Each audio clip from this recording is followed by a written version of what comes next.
నమస్కారం, welcome to మడతలి TV news. ఇక bulletin update చూద్దాం. కేటీఆర్ తాను ఎప్పుడు పదవుల కోసం పోటీ పడలేదన్నారు ఎమ్మెల్యే హరీష్ రావు. కాంగ్రెస్ ప్రభుత్వాన్ని గద్దెదించి కేసీఆర్ను సీఎం చేసే వరకు పోటీ పడతామని తేల్చి చెప్పారు. కాంగ్రెస్ ఇచ్చిన 6 గ్యారంటీలు హామీలు అమలు చేసే వరకు పోటీ పడి పనిచేస్తామని హరీష్ రావు పేర్కొన్నారు.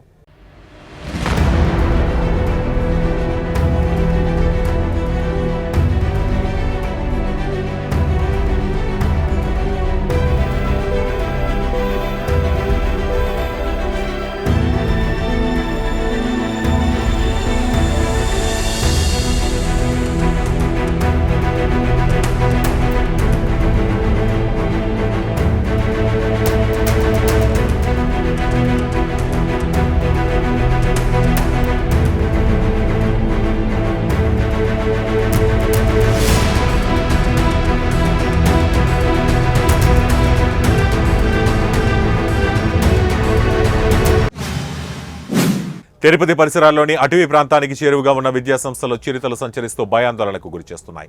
3 నెలలుగా చిరుతల ఆచూకీ కోసం సీసీ కెమెరాలు, బోన్లను ఏర్పాటు చేసిన చిరుతలను బంధించడంలో అధికారులు విఫలమయ్యారనే విమర్శలున్నాయి. శ్రీ వెంకటేశ్వర వేదిక యూనివర్సిటీ ఆవరణంలో చిరుత కంటపడినట్లు విద్యార్థులు తెలిపారు.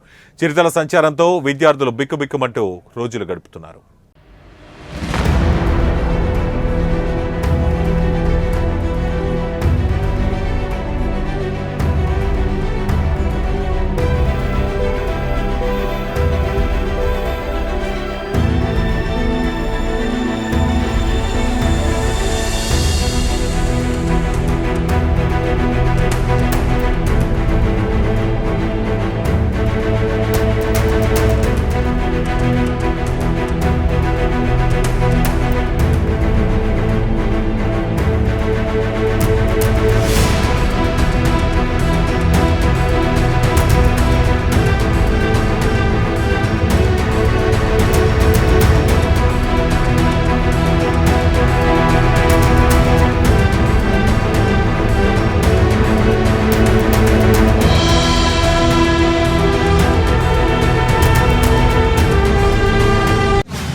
అనకాపల్లి జిల్లా కేంద్రంలోని విజయరామ రాజపేటలో రైల్వే వంతెన కుంగింది. భారీ వాహనం వంతెన కింద నుంచి వెళ్తున్న గర్డర్ను ఢీకొంది. దీంతో అండర్ బ్రిడ్జి వద్ద రైల్వే ట్రాక్ దెబ్బతింది. ఈ ఘటనతో విజయవాడ విశాఖ మార్గంలో పలు రైళ్ల రాకపోకలకు కాసేపు అంతరాయం ఏర్పడింది. కాసింకోట వద్ద గోదావరి విశాఖ ఎక్స్ప్రెస్ రైళ్లను నిలిపివేశారు. యలమంచిలిలో మహబూబ్ నగర్ ఎక్స్ప్రెస్ను నిలిపివేశారు.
వలస ఆదివాసీ మైనర్ బాలికపై అఘాయిత్యానికి యత్నించి ఎదురు తిరిగిన బాలికను చాకుతో గాయపరిచిన కేసులో నేరస్తుడిని పోలీసులు అరెస్టు చేసినట్లు డీఎస్పీ అబ్దుల్ రెహమాన్ తెలిపారు. భద్రాద్రి కొత్తగూడెం జిల్లా లక్ష్మీదేవిపల్లి పోలీస్ స్టేషన్లో డీఎస్పీ సమావేశం నిర్వహించారు. తీగలాగితే డొంక కదిలినట్లు నేరస్తుడి చిట్టా బట్టబయలైందని పేర్కొన్నారు.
బీసీలకు చట్టసభలో 42% రిజర్వేషన్లు సాధించే వరకు తెగించి పోరాడాలని రాజ్యసభ సభ్యుడు జాతీయ బీసీ సంక్షేమ సంఘం అధ్యక్షుడు ఆర్ కృష్ణయ్య పిలుపునిచ్చారు.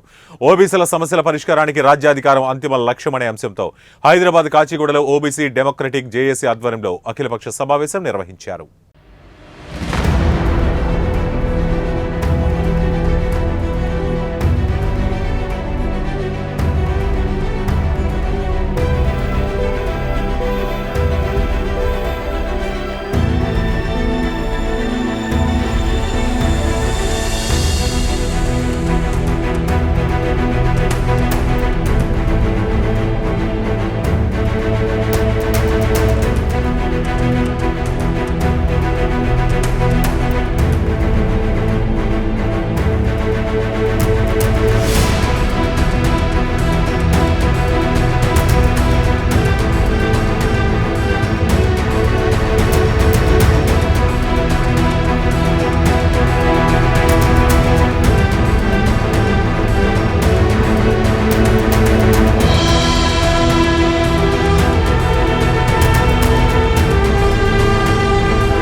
వ్యాయామం చేసేలా ప్రతి ఒక్కరూ శ్రద్ధ చూపాలని అనకాపల్లి, అల్లూరి సీతారామరాజు జిల్లాల కలెక్టర్లు విజయ్ కృష్ణన్, దినేష్ కుమార్ పేర్కొన్నారు. స్థానిక చినబాబు కాలనీలోని యోగా లైఫ్ ఆధ్వర్యంలో నిర్వహించిన సైకిల్ ర్యాలీని కలెక్టర్లు ప్రారంభించారు. ఇతర సభ్యులతో కలిసి బొజ్జన్నకొండ వరకు 5 కిలోమీటర్ల దూరం కలెక్టర్లు సైకిల్ తొక్కారు.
నెల్లూరు జిల్లా ఉదయగిరి నియోజకవర్గంలో కొన్ని మండలాల్లో తెల్లరాయి అక్రమ రవాణాలు జోరందుకున్నాయని అక్కడి స్థానికులు ఆరోపించారు. గత ప్రభుత్వంలో యథేచ్ఛగా తెల్లరాయి తవ్వకాలు ఇష్టం వచ్చినట్టు త్రవ్వేసి అక్రమదారులతో ఇతర రాష్ట్రాల పేరు మీద విదేశాలకు పంపేవారన్నారు. ఇప్పటికైనా ఈ తెల్లరాయి అక్రమ రవాణాని అడ్డుకోవాలని ప్రజలు కోరుతున్నారు.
సంగారెడ్డి జిల్లా జహీరాబాద్ పట్టణంలోని రాచన్నపేటలో అగ్ని ప్రమాదం జరిగింది. కాలనీలోని సాయి కృప కట్టెల మిషన్లో షార్ట్ సర్క్యూట్తో మంటలు చెలరేగాయి. అగ్ని ప్రమాదంలో మంటల దాటికి కట్టెల మిషన్ పూర్తిగా దగ్ధమైంది. సమాచారం మేరకు ఘటనా స్థలానికి చేరుకున్న ఫైర్ సిబ్బంది మంటలను అదుపు చేశారు.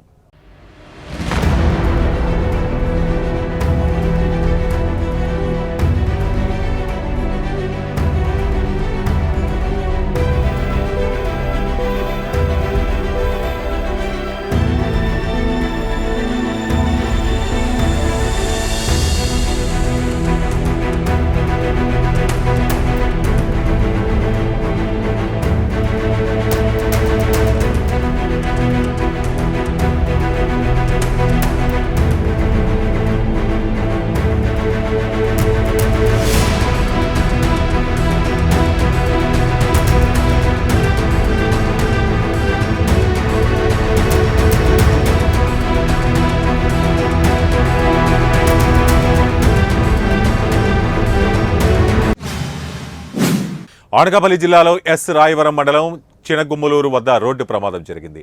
ధర్మవరం రొయ్యల పరిశ్రమకు చెందిన బస్సు బోల్తా పడింది. ఈ ఘటనలో 20 మంది మహిళలకు తీవ్ర గాయాలయ్యాయి. వారిని సమీపంలోని ఆసుపత్రికి తరలించారు.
ఏలూరు జిల్లా బుట్టాయిగూడెంలో గుబ్బల మంగమ్మ తల్లి జాతర కన్నుల పండుగగా సాగుతోంది. జాతర వేడుకల్లో పోలవరం ఎమ్మెల్యే చిర్రి బాలరాజు పాల్గొని ప్రత్యేక పూజలు నిర్వహించారు. ఎమ్మెల్యే రాక సందర్భంగా ఆలయ ఆవరణంలో పండుగ వాతావరణం నెలకొంది. ఎమ్మెల్యే బాలరాజుతో పాటు మండల నాయకులు, కార్యకర్తలు, భక్తులు భారీగా పాల్గొని అమ్మవారికి మొక్కులు చెల్లించారు.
కర్నూలు జిల్లా ఆలగడ్డ మండలంలోని రామతీర్థం క్షేత్రం హరిహర క్షేత్రంగా ప్రసిద్ధికెక్కిందని ప్రముఖ వేద పండితులు వెల్లాల పుల్లయ్య శర్మ తెలిపారు.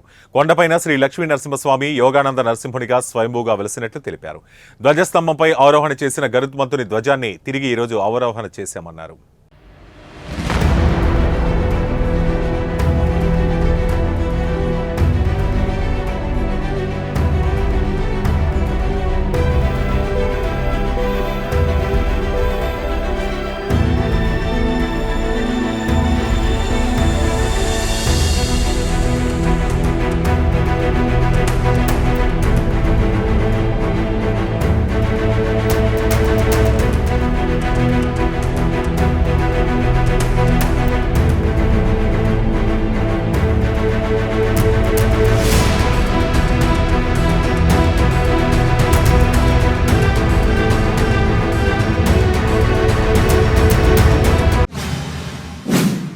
తిరుమల శ్రీవారి భక్తులకు అలర్ట్. తిరుమల శ్రీవారి దర్శనాలకు 10 గంటల సమయం పడుతోంది. తిరుమలలోని 9 కంపార్ట్మెంట్లలో భక్తులు వేచి ఉన్నారు. దీంతో టోకెన్ లేని భక్తులకు సర్వదర్శనాలకు 10 గంటల సమయం పడుతోంది. అటు 82,721 మంది భక్తులు నిన్న శ్రీవారిని దర్శించుకున్నారు.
తెలుగు రాష్ట్రాల్లో బాణుడు చెలరేగిపోతున్నాడు. వేసవి ప్రారంభానికి ముందే గుబులు పుట్టిస్తున్నాడు. మార్చి ముగియక ముందే ఉష్ణోగ్రత 42 డిగ్రీలు దాటేసింది. దీంతో బయటికి రావాలంటే జనం భయపడుతున్నారు. మున్ముందు ఎండలు మరింత మండిపోతాయని వాతావరణ శాఖ అధికారులు చెబుతున్నారు.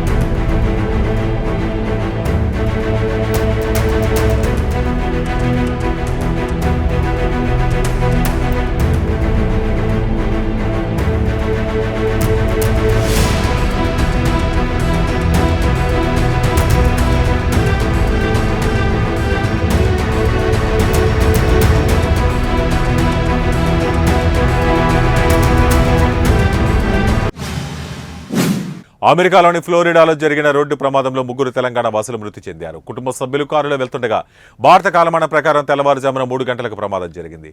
మృతులను తెలంగాణలోని రంగారెడ్డి జిల్లా కొందుర్గు మండలం టేకులపల్లికి చెందిన ప్రగతిరెడ్డి, ఆమె కుమారుడు అరవింద్, అత్త సునీతగా గుర్తించారు.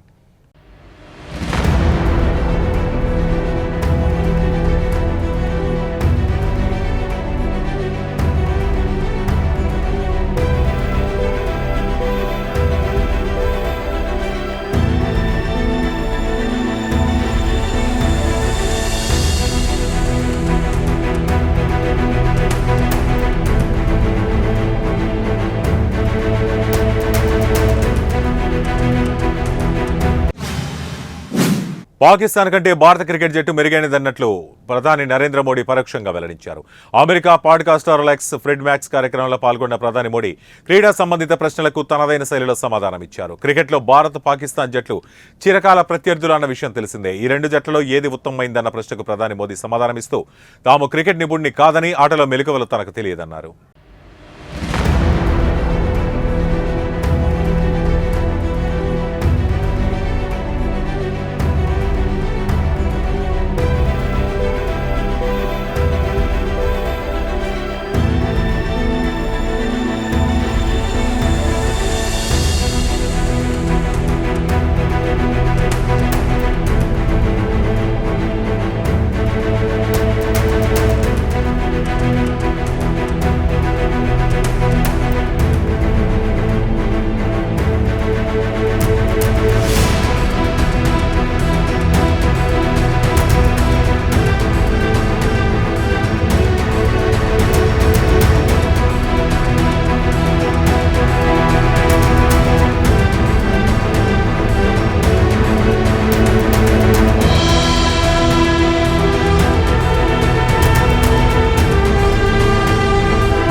కేంద్ర మంత్రి బీజేపీ సీనియర్ నేత నితిన్ గడ్కరీ కుల వివక్షపై కీలక వ్యాఖ్యలు చేశారు. ఎవరైనా కుల వివక్ష గురించి మాట్లాడితే సహించేది లేదన్నారు. కుల మతాలు, భాష తదితరాల ఆధారంగా సమాజంలో ఎవరిపైన వివక్ష చూపరాదన్నారు. ఎవరైనా కులం, మతం, భాష ఆధారంగా గొప్పవారు కాలేరని, వారికి ఉన్న గుణాలతోనే గొప్పవారు అవుతారని నితిన్ గడ్కరీ అభిప్రాయపడ్డారు.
మైక్రోసాఫ్ట్ సహా వ్యవస్థాపకుడు బిల్ గేట్స్ త్వరలో భారత పర్యటనకు రానున్నారు. మరోమారు భారత పర్యటనకు వస్తున్నట్టు బిల్ గేట్స్ ప్రకటించారు. ఈ విషయాన్ని తన లింక్డ్ ఇన్ ఖాతా ద్వారా వెల్లడించారు. గేట్స్ ఫౌండేషన్ భారతదేశంలో 2 దశాబ్దాలకు పైగా పనిచేస్తుందన్నారు. గేట్స్ ఫౌండేషన్ 25వ వార్షికోత్సవం సందర్భంగా ట్రస్టీల బోర్డు మొదటిసారి గ్లోబల్ సౌత్లో సమావేశం కానుంది.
ఎనిమిది రోజుల పర్యటన కోసం అంతర్జాతీయ అంతరిక్ష కేంద్రానికి వెళ్లి 9 నెలలుగా చిక్కుకుపోయిన సునీత విలియమ్స్ బచ్ విల్మోర్ మరికొన్ని గంటల్లో భూమిని చేరనున్నారు. సునీత విల్మోర్ను తీసుకొచ్చేందుకు 2 రోజుల క్రితం ప్రయోగించిన స్పేస్ ఎక్స్ వ్యోమనౌక క్రూ డ్రాగన్ నిన్న విజయవంతంగా అంతరిక్ష కేంద్రంలో అనుసంధానమైంది.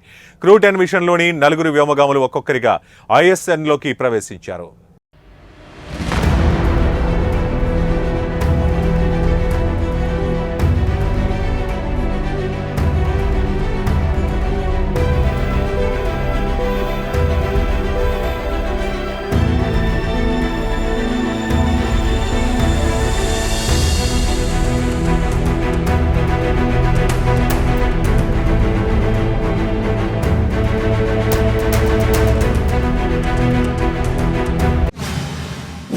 రోజు రోజుకు పెరుగుతూ పోతున్న పసిడి ధరలు దిగొస్తున్నాయి. 2 రోజులుగా స్వల్పంగా ధరలు తగ్గాయి. ఆదివారంతో పోలిస్తే సోమవారం ఉదయం 24 క్యారెట్ల గోల్డ్ ధర 89,560కి చేరింది.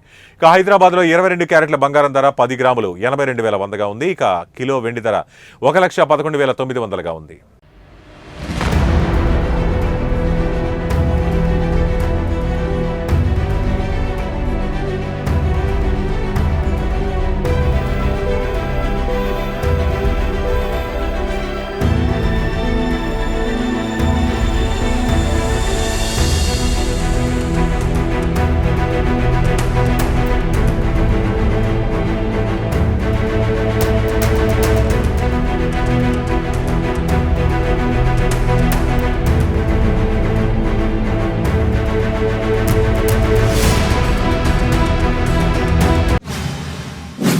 క్రికెటర్లు విదేశీ పర్యటనలో వారి వెంట కుటుంబ సభ్యులను తీసుకువెళ్లకూడదని బీసీసీఐ నిర్ణయం తీసుకున్న విషయం తెలిసిందే. ఈ విషయాన్ని విరాట్ కోహ్లీ తీవ్రంగా తప్పుపట్టారు. మ్యాచ్ ఆడే సమయంలో క్రీడాకారులు చాలా ఒత్తిడితో ఉంటారని, ఆ సమయంలో వారికి మద్దతుగా కుటుంబ సభ్యులు ఉండడంతో తప్పు లేదని కోహ్లీ పేర్కొన్నారు. కుటుంబ సభ్యులు తోడుగా ఉంటే ఒత్తిడిని అధిగమించి చురుగ్గా ఆడతారని అన్నారు.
ఇవి ఇప్పటివరకు ఉన్న బులెటిన్ అప్డేట్స్. మరిన్ని అప్డేట్స్ కోసం చూస్తూనే ఉండండి మన తెలుగు టీవీ న్యూస్.